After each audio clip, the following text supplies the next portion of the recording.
안녕하십니까. 기획처장 김정기 교수입니다.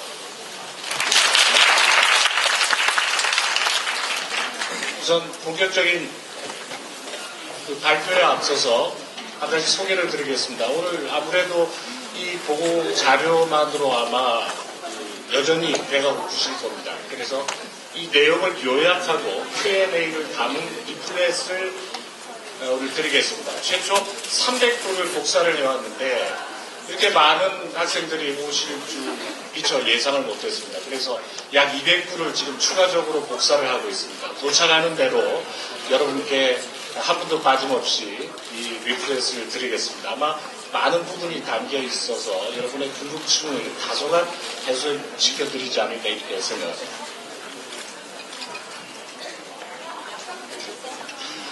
네, 그렇습니다. 작년 11월 21일로 기억을 합니다. 여러분을 서울 캠퍼스에서 처음 뵀을 때입니다. 그때 아마 기억을 더듬어 보시면 잘 아실 겁니다. 평가지표 최초 공개한 안에 대해서 여러분들의 의견을 반영해서 수정된 안을 제시했던 기억이 지금도 또렷합니다. 그 이후에 본부가 지금까지 준비해온 안을 지난주 목요일 전체 교수회의에서 처음으로 계획안이라는 제하에 교수님들한테 설명을 드렸고요. 그 이후에 아까 학생처장께서 설명하시고 총장님께서도 확인해 주신 바와 같이 의견을 수렴해가지고 오늘 여러분들한테 보여드리는 안의 제목을 여기서 확인하실 수가 있습니다. 학부 학사구조 선진화계획 1차 수정안입니다. 중앙대학교의 미래를 논하는 이런 좋은 자리에 만전하신 학생 여러분과 이렇게 같이 머리를 맞댈 수 있다는 것은 굉장히 의미 있는 일입니다. 지금부터 찬찬히 설명드리겠습니다. 전체적인 목차는 추진 배경, 기대 효과, 계획의 내용, 그리고 추진 경과 및 향후 일정으로 구성되어 있습니다. 사진 찍는데 전혀 제약이 없습니다. 사진 찍으셔도 좋습니다. 네, 우선 서두를 이렇게 꺼내고자 합니다. 이게 학사구조 선진화 계획이 전체적인 우리 대학의 발전의 틀 속에 어디에 위치하고 있는지를 알아봐야지 이 전체적인 흐름을 쫓아가는 수 있지 않나 하는 겁니다. 여러분 잘 아시다시피 2018년 우리 대학의 개교 100주년입니다. 2009년 야심차게 2018 플러스 발전 계획을 만들었고요. 그 내용이 왼쪽 편에 담겨 있습니다. 중앙인 팀, 터, 틀. 이미 여러 측면에서 변화의 징조를 피부로 느낄 수가 있습니다. 한 가지만 예를 들어 볼까요? 중앙터, 신규 공간 확충, 100주년 기념관, R&D 센터, 기숙사 신축. 24일이죠. 제2차 기숙사가 신축이 되어서 1,400명을 수용할 수 있습니다. 1차 기숙사까지 합치면 2,400명을 수용하는 서울시내 6배 규모로 학생을 수용할 수 있습니다. 2016년 6월에는 기다려왔던 100주년 기념관이 완성이 됩니다. 상당 부분 공간 부족을 해소할 수 있을 거고요. 금년 초에 900명 정도의 안성 경영경제 학생들이 올라왔지만 이 경영경제관 개관과 더불어서 나머지 학생들도 올라올 날이, 같이 생활할 날이 멀지 않았습니다. 본부교통학 교시 단일화의 2년이 현실화되는 그런 걸 볼 수 있을 겁니다. 각종 국고지원 사업을 바탕으로 해서 연구, 교육 환경이 개선되어감을 피부로 느끼실 수가 있습니다. 여기 한번 보시겠습니다. 이미 2009년에 우리 대학은 학사 관리를 선진화하고 교양 교육의 개편을 생각하고 있었죠. 밑에 보시면 본부교통학도 예정하고 있었고 2011년에 그 제도적인 틀을 마련하고 금년 초에 900명의 학생을 통합을 시켰습니다. 또 학부 대학원 구조조정의 예정을 이미 발전계획에 담고 있었습니다. 이번에 학사구조 선진화 계획은 이렇게 우리 대학이 장기 플랜에 의해서 체계 정합적인 틀 속에서 움직이고 있음을 확인하실 수가 있습니다. 다음 보시죠. 우리는 이미 2011년 무렵 한 차례 구조 개편을 경험한 바가 있습니다. 당시 지나치게 방만한 운영 그리고 중첩되는 항문다리를 정리할 필요성에 공감을 하고요. 그래서 이 규모에서 발륨을 줄여서 경쾌한 구조를 만들었습니다. 현재 이 구조로도 상당히 경쾌한 구조를 보이고 있습니다. 그래서 물리적 결합 이후에 화학적 융합을 지원하는 근간은 마련했다고 평가할 수 있습니다. 그래서 우리의 약진이 괄목상대격입니다. 잠깐 보시죠. 2013년 서강대학과 공동 합의에서 2014년 서강대학을 뒤로 떨어뜨렸습니다. QS 아시아대학 평가에서 68위에 랭크되었습니다. 작년에는 다소 미진하지만 QS 세계대학 평가에서 최초로 순위권 안에 들었습니다. 450위권입니다. 아직도 갈 길이 멉니다. 그런데 말이죠. 이제 우리를 둘러싸고 있는 위기 상황을 말씀드리지 않을 수가 없습니다. 이 상황은 아마 여러분들도 여러 가지 경로를 통해서 익숙하실 겁니다. 간단하게 말씀드리죠. 24만 명의 출생아 감소는 구체적으로 우리 대학에게 어떤 임팩을 주는지 한번 보시겠습니다. 학령 인구의 감축의 폭이 이렇습니다. 입학 정원을 그대로 유지하게 되면 요약하자면 2018년부터는 대학 정원보다 지원자 수가 적어집니다. 뭐 그 책임을 따지고 들자면 1996년에 대학 설립의 준칙주의를 제도적으로 만든 정부의 책임이겠지만 어찌되었든 간에 현상은 이런 모습을 보입니다. 정부로서도 손을 쓰지 않을 수가 없는 상황이고요. 그래서 입학정원 규모를 이렇게 만들어갈 수밖에 없는 내용입니다. 이게 제도적으로 구체적으로 나타난 게 바로 교육부에 의한 대학 구조 개혁 평가라는 겁니다. 우리 대학도 4월 3일까지 보고서를 제출해야 되는 상황입니다. 한 가지 다행한 점은요.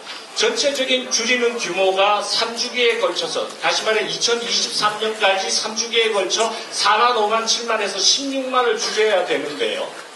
우리는 여러분 들으셨는지 모르겠습니다. 수도권 특성화대학 선정 대학으로 지정이 돼서 5년 동안 184억을 지원받는 대신에 2017년까지 정원의 4%를 반납해야 된다. 줄여야 된다. 2016년에 148명, 3.2%입니다. 우리 입학정원에. 그리고 2017년에 나머지 0.8%, 37명을 줄여야 되는데 1주기는 그것으로 충분합니다. 충분할 걸로 예상합니다. 그러나 문제는 이 감축 목표를 달성하자면 우리 대학의 경우에 어떤 제도적 방법에 의해서든지 교육부가 제도적 방법을 동원하든지 간에 2023년까지 750명을 줄여야 됩니다. 750명. 여러분 750명이면 웬만한 과 15개 정도고요. 단과대학 3개에 해당이 됩니다. 이제 이런 우리 대학을 둘러싼 외연은 웰빙의 문제가 아닙니다. 생존의 문제로 다가서고 있습니다. 생존의 문제. 다음 장표 보시겠습니다. 또 하나 우리를 괴롭히는 부분입니다. 여러분에게 지난번에 평가를 한다고 수정된 평가 지표에 의해서 평가 결과를 도출을 했습니다. 그때 분명히 제가 말씀드린 걸로 기억합니다. 과거에 성적표를 가지고 미래를 재단하지 않겠다고. 그러나 적어도 우리 학교의 스테이터스는 말씀드려야 될 것 같습니다. 로케이션. 한번 보시죠. X축이 교육연구고 Y축이 사회적 수요입니다. 여기가 0점이고요. 이쪽 좌측 하단 쪽이 마이너스입니다. 빨간색 다트는 각 교육단입니다. 어떤 교육단인지는 표시하지 않았습니다. 노란색 스타가 우리 대학의 평균입니다. 지금 말씀드린 바에 의하면 1, 4분면에 위치하고 있는 것이 가장 좋습니다. 3, 4분면이 worst situation입니다. 우리의 위치는 3, 4분면의 우측 상단에 위치하고 있습니다. 우리랑 경쟁 관계에 있는 서울대학, 연세대학, 고려대학의 위치는 145년에 위치하고 있습니다. 왜 있으십니까? 145년에 위치하고 있습니다. 아직까지 다소간 차이를 느낄 수 있습니다. 다음 장표를 보시겠습니다. 성균관대학, 서강대학, 한양대학입니다. 중앙일보 평가에서 우리가 단독 발의할 때 한양대학교랑 총점 1점 차이였습니다. 근데 실제 정성적 평가에 의할 때 한양대학은 우리보다 상당히 위에 있었습니다. 성대도 그렇고요. 서강대학도 물론입니다.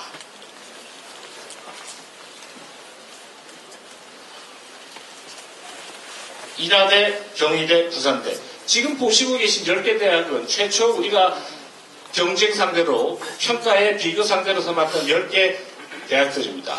그러나 보신 바와 같이 우리 상황이 그렇게 좋지 못한 상황입니다. 자, 요약을 하면 우리 주위를 둘러싼 상황은 그렇습니다. 학령인구 급감에 따른 750명의 감축, 그 다음에 우리의 스탠딩. 다음 장표를 보시겠습니다. 과거의 예에 의하면 바로 2011년 예입니다. 이 하위에 존재하고 있는 과들에 대해서 750명을 줄여야 된다면 가장 심플한 방법은 뭐라고 생각하십니까? 네, 과에 대한 통폐합입니다. 우선적으로 생각할 수 있는 거예요. 그랬을 때는 엄청난 학내 갈등을 유발하게 될 겁니다. 엄청난 학내 갈등. 이건 결국 교육적으로 바람직하지도 않고요. 우리가 원하는 윈윈 게임도 아닙니다. 상생의 길을 찾아야 된다는 결론에 이르렀습니다. 그래서 방금 말씀드린 내용입니다. 이런 외연하에 경쟁력이 다시 한번 보실까요? 이런 상황이라면 학과 경쟁의 평가를 통해 향후 15개 학과를 폐지해야 된다는 결론에 이르게 됩니다. 갈등이 생기게 됩니다. 이건 우리가 택할 수가 없는 방법입니다. 택할 수가 없는. 그렇다면 어떻게 해야 되느냐입니다. 어떻게 해야 되느냐. 그래서 지금까지 준비한 안에 핵심적인 화두인 학사구조 유연화를 통한 유기적 대응을 하겠다는 겁니다. 사회적 수요와 특성화 전략을 고려한 모집단위, 광역화 및 전공단위의 유연한 운영을 하겠다는 겁니다. 그래서 단과대학 내에 있어서의 통섭적, 융합적 시도, 단과대학을 넘나드는, 더 나아가서는 계열을 넘나드는 융합적 시도를 하실 수 있는, 교수님들께서 하실 수 있고 그 후방 효과가 여러분들한테 전달될 수 있는 틀을 만들어주는 게 필요하다는 결론에 이르게 된 것이죠. 이를 이름해서 학사구조의 선진화 계획이라고, 죄송합니다. 선진화 계획 아니라고 붙이게 된 겁니다. 또 하나 한번 보시죠. 2012년 자료인데요. 뭐 여러 가지 평가 지표가 있습니다. 다른 건 다 무시하고요. 두 가지만 보겠습니다. 교수와 관계, 대학 지원입니다.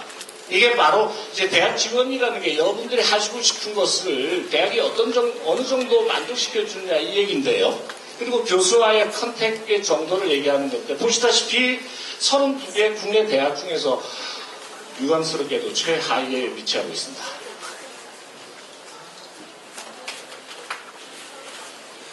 (2014년 7월에) 설문 결과입니다.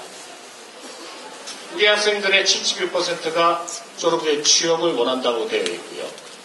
어떤 단과대학의 예를 들자면 이런 내용들을 볼 수가 있습니다. 특히 복수전공 필요성에 대해서 약 70%를 기록했는데 실제 그 단과대학에 이수한 비율은 20%에 이르지 못하고 있습니다.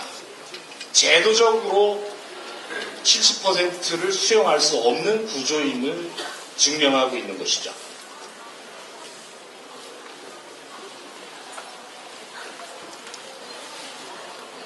취업률 얘기를 하지 않을 수가 없습니다. 지난 10년간 취업률은 계속 하락하고 있는 상황입니다. 네, 안성 이렇고요. 서울은 이런 모습을 보입니다. 통합 취업률이 전국 32건에 지나지 않습니다. 조금 설명드리면 이게 88% 가까이 되다가 80대 중반에서 이렇게 떨어지게 된 것은 이 당시에는 학교가 제시하는 걸 그대로 그 통계를 가지고 잡았는데 이때부터는 국세청 DB나 의료보험을 가지고 객관적인 베이스에 의해서 통계를 잡다 보니 과거에 과장된 거품이 빠져서 이렇게 됩니다. 그러나 어쨌든 간에 하락하는 추세임은 부인할 수 없습니다. 왜 그런가 했더니 자 한번 보시죠. 우리 대학의 평균이 54점인데요. 피어 대학 평균 그리고 전체 한국 대학 평균을 고려했을 때 인문사회, 자연과학, 예체능 계열의 경우 평균보다 낮음을 보입니다. 특히 이제 예체능 계열이 우리의 이런 그 취업률 성적에 상당한 영향을 미쳤는데요. 그래서 사실 도대체 왜 예체능에 문제가 있을까 하고 좀 더 들여다봤더니 이런 구조적인 문제가 있었습니다. 예, 구조적인 문제가. 뭐 다른 계열을 차치하고라도 예체능만 한번 보시겠습니다. 경쟁대학에 비해 우리가 약 15% 높은 구조를 보이고 있습니다. 다음 보실까요? 그렇습니다. 이런 여러 가지 환경적 요소를 고려했을 때 그럼 어떻게 해야 될 것인가?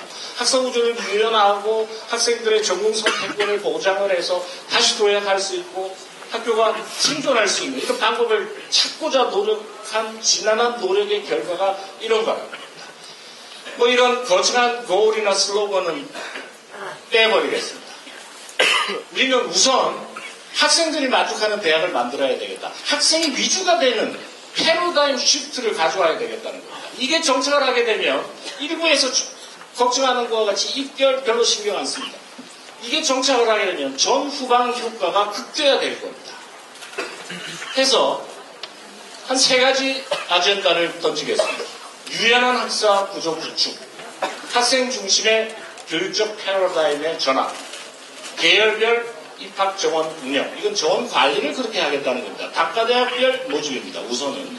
그 다음에 모집단위 강력화, 방금 말씀드린 그 내용이고요. 야심차게 리버럴 아츠 에듀케이션을 도입하겠습니다. 타워 교양이라고 생각하시면 되겠습니다.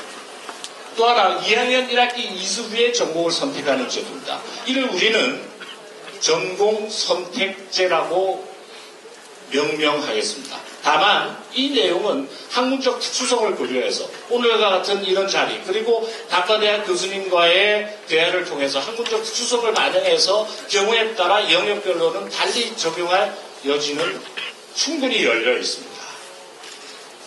주목해 주시기 바랍니다. 이중학위 복수전공 확대 운영입니다. 현재 우리 대학에서는 이중학위 제도가 실시되고 있지 않습니다. 서울의 일부 대학에서 실시하는 걸로 알고 있는데요. 이 이중학위를 통해서 예컨대 쏠림 형상이라든지 그 다음에 어떤 특정 비인기 전공의 유지에도 상당한 기여를 하게 될 겁니다. 그리고 또 하나 반드시 기억해야 될 게 지금 재학생 여러분에게도 충분히 이 제도가 적용될 수 있도록 본부에서는 적극적으로 검토를 하고 있습니다. 적극적으로. 여러분도 이 제도를 이용하실 수 있도록 제도적 검토를 하고 있습니다. 미래유망 학문단위를 발굴하고 신설하겠습니다. 이건 시기에 문제가 있는데 2016년 안에는 뒤에 이제 총괄표를 보시겠습니다만 여러 가지 전략적 요소를 고려해서 2017년에 식재하는 것으로 결정했습니다. 다음에 계열별 입학 정원 비율을 재조정하고 자원 배분의 선택과 집중 강화. 이 선택과 집중이라는 것은 아마 뒤에 총괄표 중앙인에서 보셨겠습니다만 모든 그 교육 단위를 강행하지는 않지요. 여러분 흔히 표현하는 빅7에 대해서는 선택과 집중을 하겠습니다. 그러나 그 선택과 집중이 한국 불면에 퍼머넌트한 것은 아니라는 점을 말씀드립니다. 그래서 학생 위주의 학생 경쟁력 강화 측면을 구체적으로 보시면 현재는 이런 겁니다. 입학 시에 전공을 결정해서 불만족하더라도 변경할 기회가 만만치 않습니다. 전과제도가 있긴 하지만 사실 전과제도를 이용할 수 있는 경우의 수는 극히 낮은 것으로 알고 있습니다. 그래서 이런 디퍼런스가 약 44%에 이르고요. 극복을 위해서 전공 탐색의 기회를 제공함으로써 2학년 1학기 이수에 원칙적으로 전공을 선택하고 그 전공 선택 과정을 전방위적으로 지원하기 위해서 아카데믹 어드바이저리 시스템을 착근시키겠습니다. 다중전공이 도입됩니다. 매우 정치하게 준비를 하고 있습니다. 융복합 인재가 자연스럽게 양성될 수 있겠죠. 교양교육을 혁신한다. 인문학적 기반의 전인교육입니다. 다시 말해 문제 해결 능력과 기초적 사고 역량 배양의 바탕에 인성이 위치하고 있습니다. 그리고 뒤에 나오겠습니다만은 직무 역량 과목을 신설하고 필수화하겠습니다. 네, 이건 바로 여러분들의 취업률 증대와 직결되는 문제라고 할 수 있습니다. 여러 곳에서 다빈치 인재 개발원의 제도적 의의에 대해서 여러분들이 높이 평가하는 것을 들었습니다. 그와 괴를 같이 한다고 보시면 되겠습니다. 예를 하나 들어보죠. 융복합의 경우를. 국문학이 소프트웨어학과 융합을 하게 됩니다. 예컨대 언어공학적인 측면을 강조하는 거일 수 있겠죠. 그럼 이런 융합적 학문 단위가 만들어지게 되면 그 전파가 여러분에게 이어지게 될 겁니다. 여러분 후배들한테, 또 여러분한테도. 그다음에 컴퓨터공학과 디자인 분야, 이 부분은 이미 우리 학교에서 상당 부분 진척이 되고 있는 겁니다. 또 의학과 기계공학, 의료기기 분야의 첨단 학문 영역이 발생할 수도 있습니다. 하나의 샘플에 지나지 않습니다.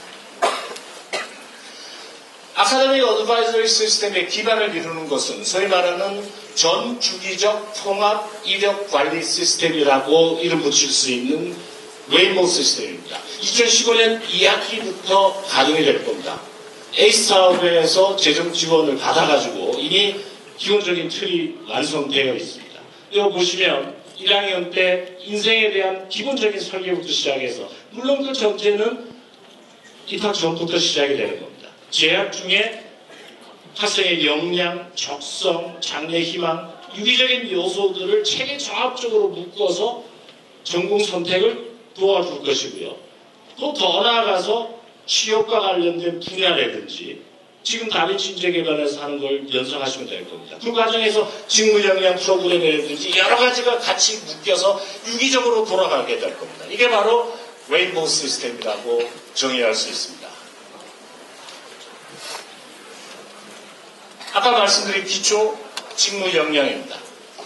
지금 새롭게 파워 교양으로 준비하고 있는 것들이 예컨대 ACP 프로그램입니다. 그다음에 창의와 소통 이런 프로그램들인데요. 이런 거와 결합을 합니다. 직무 역량에 관한 내용입니다. 채색된 부분을 보시겠습니다. 커뮤니케이션 역량, 전략적 기획, 분석적 사고, 문제 해결 능력, 인터내셔널 커런 이슈에 대한 이해도, 외국어 이런 모든 것들이 총체적으로 연결이 된다면 지금보다 훨씬 경쟁력을 갖춘, 시장에서 경쟁력을 갖춘 인재가 배출될 것이면 이론의 여지가 없습니다.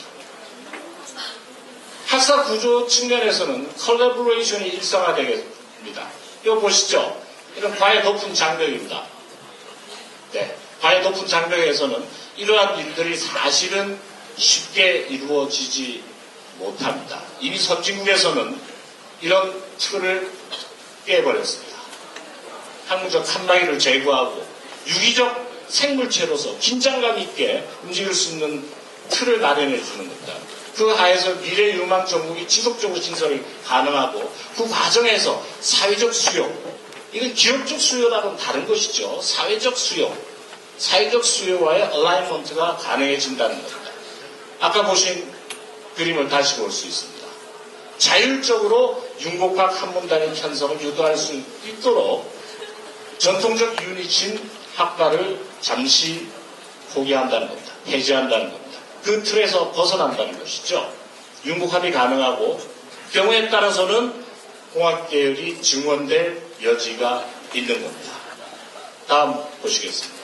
그래서 우리가 원하는 인재는 우리 대학을 통해서 대한민국을 위해 배출하고 싶은 인재는 디지털 원주민으로서 멀티 인텔리전스에 익숙한 인재입니다.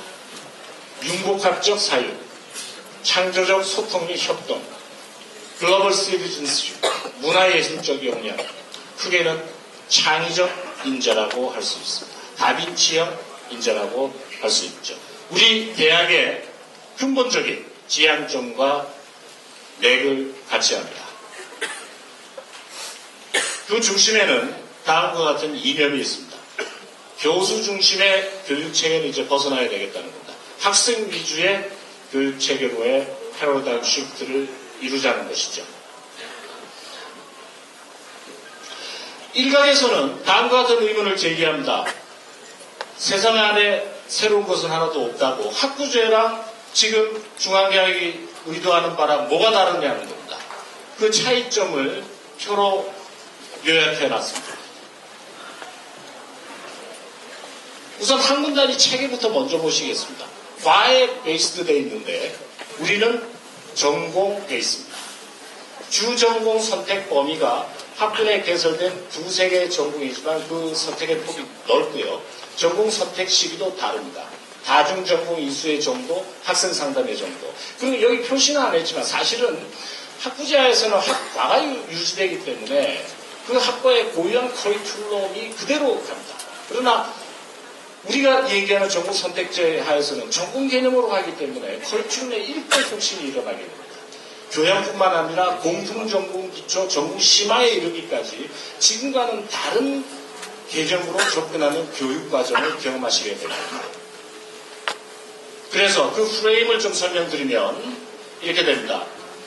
정원 단위는 계열별로 이렇게 하지만 이 내용은 절대로 앞으로 이렇게 가겠다는 우리의 근본적인 지향점을 의미하는 것은 결코 아닙니다. 결코 아닙니다. 여러 가지 변수가 있어서 어떤 고려의 대상은 될 수 있지만 여기 가기 위해 중간 단계다라는 것은 한 번도 본격적으로 논의된 바가 없습니다. 다만 정원 관리를 그렇게 하겠다는 것이고요. 모집 단위는 단과대학별로 합니다. 단과대학별로. 이미 발표된 바와 같이. 그리고 여기 채색되지 않은 부분은 모집 단위의 광역화 부분이고요. 채색된 부분은 뭔가요? 소위 말하는 특성화 단위가 되겠습니다. 사범, 약학, 의학, 간호대학은 법정 정원관리 대상이기 때문에 이건 우리가 어쩔 수 없는 전공이라고 할 수 있습니다. 충분히 이 프레임은 이해가 되셨을 거고요. 다음 보시겠습니다. 그래서 모집 단위에 착안했을 때 국문과 40명, 명문과 100명 이런 단위로 지금까지 꼽았는데요. 이제부터는 인문대학 365명, 사회과학대학 435명 이런 식으로 뽑는다는 얘기입니다.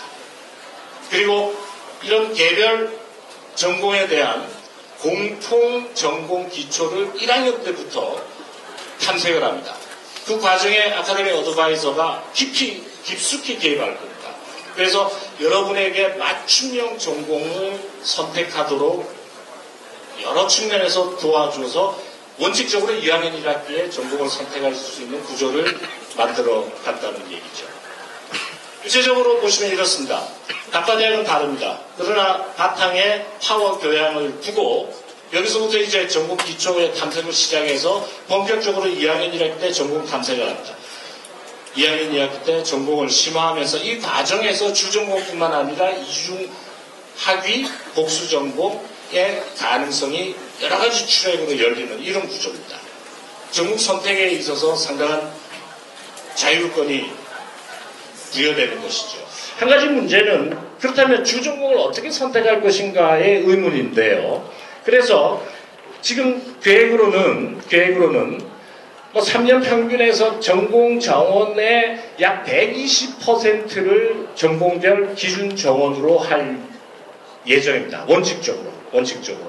그러나 이것도 역시 예컨대 선호하는 전공이 뚜렷하거나 이랬을 경우에는 혹은 다른 그 학문적 특성에 의해서 약간 가변적인 요소는 남아 있습니다. 그리고 이 120%를 초과하는 수요가 있을 때에는 말씀드렸듯이 복수전공이나 이중학위를 가지고 상당 부분 그 수요를 흡수하겠습니다. 결국은 핵심 화두는 이겁니다. 여러분의 적성과 진로를 고려한 전공 선택 기회를 부여하고 1학년 때부터 공부하는 대학으로 유도하겠다는 겁니다. 공부하는 대학으로. 그래서 다음과 같은 지금 말씀드린 교양과 전공의 그 구도를 이 그림으로 표현할 수가 있겠습니다. 1학년 때부터 4학년 때까지 전 주기적으로 교양교육이 실시되고, 마찬가지로 1학년 때부터 4학년 때까지 전 주기의 전공교육이 실시되지만 교양은 피라미드 형태가 될 것이고요. 전공은 역피라미드 형태가 될 겁니다. 그래서 이런 과목들이 만들어지는데 한 가지 주목하고 싶은 점은 인문계열에도 소프트웨어 등 공학 기초를 필수화하겠습니다. 그리고 이공계열에도 인문학적 소양을 강화할 겁니다. 졸업을 위해서는 인문학 과목 6학점을 듣지 않으면 졸업을 할 수 없는 구조로 만들 계획입니다.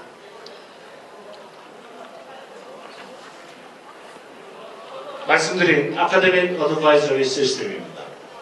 이 피어 어드바이저와 CAU 세미나는 서로 매우 밀접한 관계에 있습니다.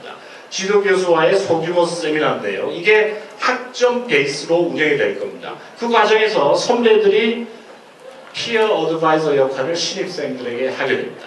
그리고 아카데믹 어드바이저는 교수를 중심으로 본격적인 어드바이저의 기능을 담당하게 됩니다. 그 체계는 설명드린 바와 같이 웨이보 시스템이 담당할 겁니다.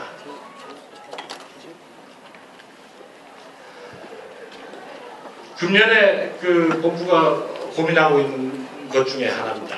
사실 미래 융합학문단위를 2016년에 설치할 것을 교수님들과 여러 가지 논의를 거쳤습니다. 상당히 깊숙한 논의까지 거쳤는데 문제는 이겁니다. 교사 확보율의 제약입니다. 말씀드렸듯이 백수련 기능안이 2016년 6월에 완공이 됩니다. 그리고 배송에서 900명의 경영경제 학생들이 올라왔습니다. 새로운 서울의 교육단위를 만들게 되면 교사 확보율에 문제가 발생합니다. 또 하나는 여러분 언론을 통해서 들으셨겠지만 산업 연계교육 활성화 선도대안이라고 들어보셨나요? 프라임 사업이라는 게 있습니다. 3년에 걸쳐서 7,500억을 지원하는 아주 미중유의 큰 규모의 대학 재정 지원 사업입니다. 말씀드렸듯이 우리가 CK2 사업을 통해서 5년간 184억을 지원을 받는데 우리가 이 프라임 사업에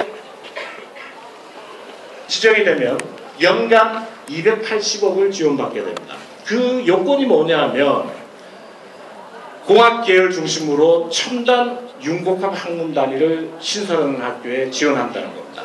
새로운 정원을 주는 게 아니라 대학 내에서 자율적으로 정원을 조정하라는 그 전제인데요. 자신건대 권역별로 선발했을 때 우리 학교만큼 경쟁력이 그 사업에 선정될 가능성이 높은 대학이 없다고 봅니다. 해서 고민 끝에 2016년에 설치하기로 한 원래 계획을 1년간 늦추기로 했습니다. 이게 바로 공학계열 정원 증원을 전략적으로 유보했다는 얘기가 되겠습니다. 해서 2017년에 공학계열 중심으로 미래융합 학문단위가 설치되면 이런 모습을 띠게 된 겁니다. 융합 형태가 이루어지고요. 새로운 융합 학문단위가 신설이 될 것이고 그 다음에 기존의 특성화 사업도 이루어질 것이고요. 특성화 학과도 계속 조치가 되든지 이런 새롭게 만들어지든지 이런 구조가 된다는 겁니다. 다시 말해 학문의 융복합 구조가 가속화되는 이런 모습을 띠게 됩니다. 자, 이제 표를 보시겠습니다. 이미 공개된 바 있는데요. 그래서 4,623명에서 4,475 이 구도는 우리가 금년 2016년에 반드시 줄여야 되는 148명을 줄인 값입니다. 여러분 기억을 못하시겠지만 2011년에 본분교 통합 과정에서 예체능대학에 임시로 배정해둔 정원이 있습니다. 그 정원을 이용해서 이번 2016년에는 148명을 줄이는 겁니다. 기타 단과대학에는 정원 변동이 전혀 없습니다. 그리고 중앙인에 게시했던 내용과 전혀 동일한데 한 가지가 다릅니다. 여기 한번 보시죠. 경영학의 칸막이를 풀었습니다. 경영학의 칸막이를 풀었습니다. 이전에 1차 수정안이라고 말씀드린 논거라고도 할 수 있는데 여러 가지 지적이 있었습니다. 사실 우리가 생각할 때 경영학을 칸막이를 지우는 게 입시 결과에 도움이 되지 않을까 이런 생각을 했었는데 학생들이 선호한다면 굳이 울타리를 칠 필요가 없지 않느냐. 그렇다면 전공 선택권을 부여하는 것과 상충하는 게 아니냐 이런 지적이 일리가 있다는 것이죠. 그리고 이미 경영학은 융복학적 성격을 학문적으로 띠고 있기 때문에 충분히 오픈을 해도 문제가 없을 것이다 이런 판단이 있었습니다. 그래서 최초 안에서 수정을 가해서 경영학도 광역화 모집을 하기로 했습니다. 한 가지 문제가 되는 것은 예술체육대학입니다. 서울에 공연영상창작학부가 있고 안성에도 있고 또 여러 가지 안성예술대학이 있는데 이 부분에 대해서는 아직 교수님들과 협의 중입니다. 협의가 거의 끝난 분야도 있고요. 다소간의 간극이 느껴지는 분야도 있습니다. 그래서 이 분야는 일괄적으로 발표를 하겠습니다. 오래 걸리지는 않을 겁니다. 어떤 전공의 경우에는 거의 교수님들과 완전한 합의에 이른 학부도 있습니다. 네. 여기 보셨듯이 법정교원에 의해 관리되는 법정 정원에 의해서 관리되는 학문 단위는 현재 그대로입니다. 네. 이런 선진화 계획은 추진 방향 설정 이후에 설명회를 가졌었고요. 학처장 설명회를 가졌고 그런데 제가 11월 21일 여러분과 1차 설명회 슬라이드를 다시 한번 살펴봤습니다. 그때 이런 말씀을 드렸더라고요. 명확히 남아있는데 유연한 학사 구조로 전환하겠다. 미래 융복합 학문 단위가 설치될 수 있는 구조로 전환하겠다. 리버럴 아트 에듀케이션을 강화하겠다. 이 내용은 이미 평가 지표를 반영해서 수정안을 말씀드리면서 기본적인 방향은 말씀드린 걸로 자료에 남아 있습니다. 학과장 설명회 이런 것들을 거쳤는데요. 다음이 더 중요합니다. 오늘 이제 학생 설명회를 하고요. 그리고 이전에 중훈이 대표 학생들과 또 한 번 자리를 가졌었습니다. 동일한 내용으로. 그리고 내일은 안성을 찾아갈 겁니다. 다시 한번 말씀드리지만 이것은 계획안입니다. 기본적인 방향 하에 제도적 쉐이핑은 교수님들과 여러분들과 본부가 밀접한 인터액션을 통해서 만들어가야 될 과제라고 할 수 있습니다. 과제라고 할 수 있습니다. 그 노력을 게을리 하지 않겠습니다. 법정 절차는 이렇고요. 그 다음을 보시겠습니다.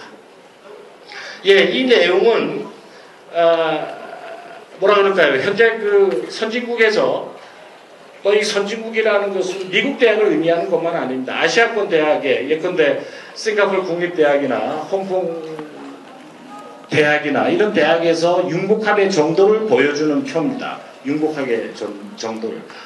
커팅 엣지 인텔리전스, 나로지를 바탕으로, 테크놀로지를 바탕으로 인상 깊은 점은 지구적 위기에 대한 대응 방안 모색입니다. 거대 담론을 대학이 하고 있습니다. 그래서 우리가 논의하고 있는 로봇학이라든지 커그니티브 사이언스라든지 의사결정 과학은 이미 그들에게는 융합 정도가 그리 높지도 않고 시기적으로 그렇게 브랜뉴도 아닙니다. 이런 내용들인데요. 그보다는 뒷부분을 더 하는 게 좋을 것 같습니다. 그래서 바라건대 조만간에 이런 학문들이, 이런 유사한 학문들이 우리 대학의 전공으로 생겨나지 않을까 기대해 봅니다. 이건 하나의 프로포절에 불과한 것이지 이렇게 만든다는 건 절대 아닙니다. 절대 아닙니다. 아마 여러분들이 가장 궁금한 내용이 될 겁니다.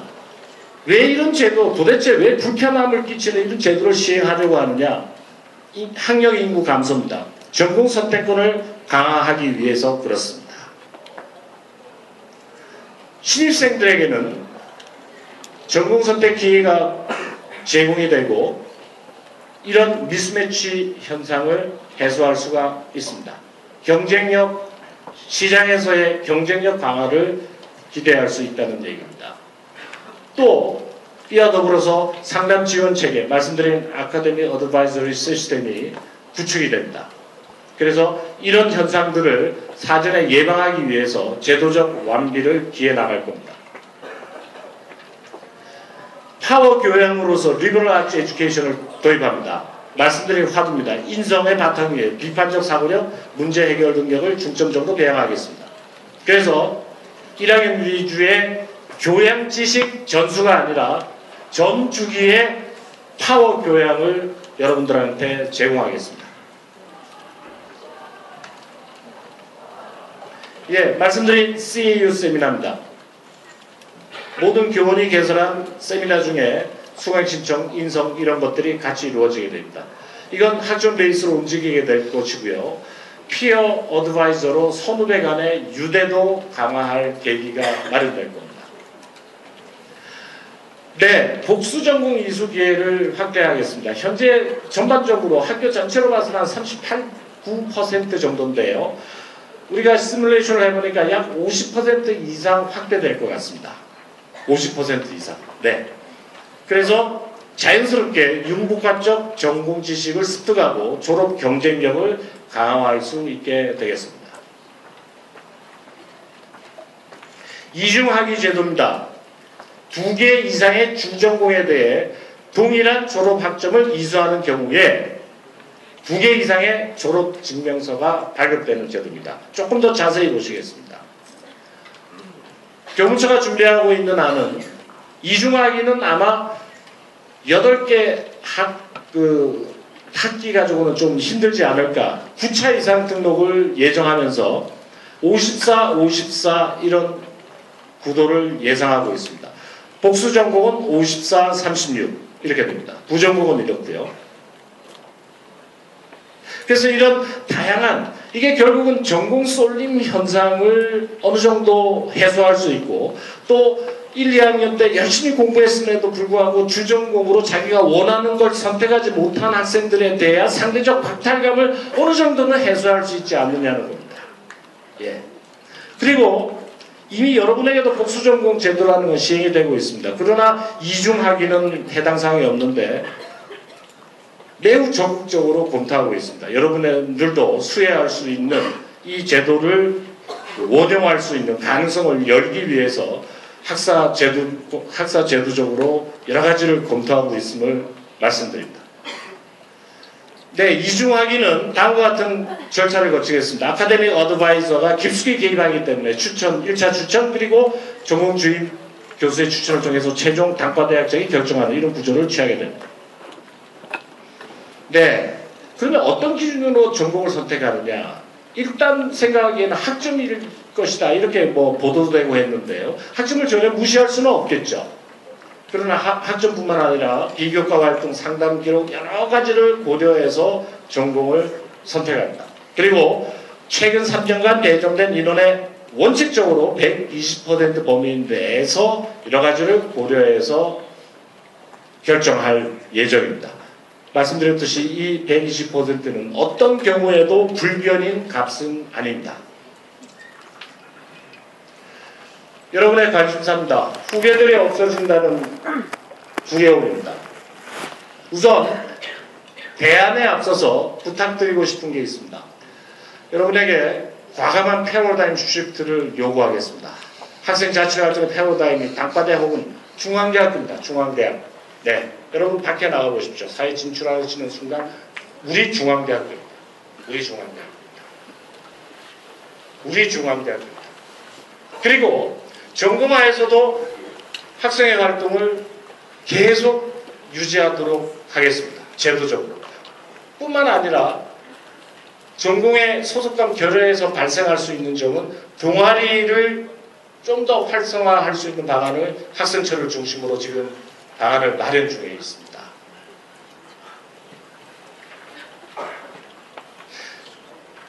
자, 그 다음에 쏠림 현상의 대책은 무엇인가요? 라는 겁니다.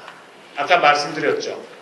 예, 120%의 허들을 주고요. 그 다음에 그 부수적인 문제는 이중 복수 전공 문제로 해결할 겁니다. 여기서 이제 당장 발생하는 게 아니 이중 복수 전공을 이중학위 복수 전공 활성화하면 여러 가지 문제가 발생하지 않느냐는 건데요. 그에 앞서서 인문학 등 기초학문이 황폐해야 되지 않을까요? 라는 겁니다. 가장 오해를 사고 있는 부분입니다. 가장 오해를 사고 있는 부분. 절대 그렇지 않습니다. 인문학적 소양 강화를 위해 육학적 의무를 이수합니다. 해외 대학 사례 및 연구 등 분석 결과로 이러이런 지원을 할 계획입니다. 보다 현실적인 얘기를 한번 해보겠습니다. 현실적인 얘기를. 그러면 학생들이 선택하는 걸 권한을 준다 했을 때 선택 안 하면 어떻게 되느냐의 문제가 발생하죠. 융복합으로 전환도 안 하고. 그 일정한 기준을 주전공, 복수전공, 이중학위까지 다 포함을 합니다. 네. 학생의 선택의 범위를. 그리고도 한 4, 5년 이후에도 선택을 받지 못하면 융복합으로 유도하고 지원을 할 겁니다.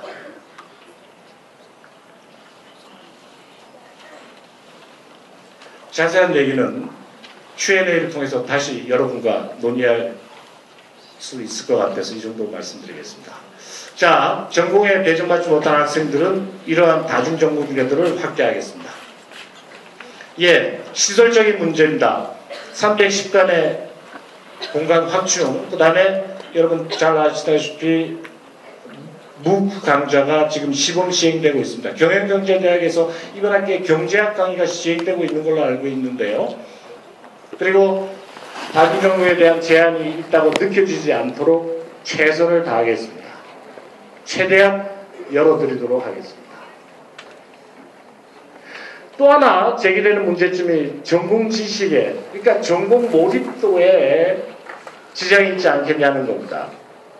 1학년 1학기 때부터 공통전공 기초를 이수하게 됩니다. 그리고 우리가 의도하고 있는 리버럴 아츠 에듀케이션의 파워 교양 과목들은 전공과 밀접한 연계하에서 움직이게 됩니다.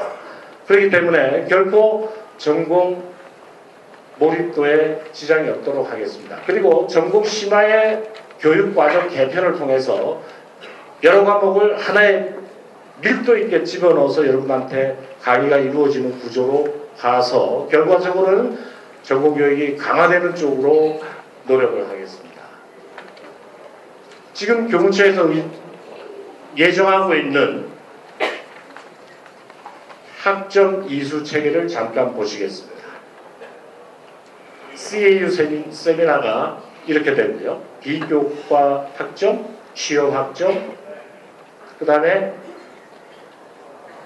이런 복수전공 기준, 교양 영역, 다음과 같은 변화를 예정하고 있습니다.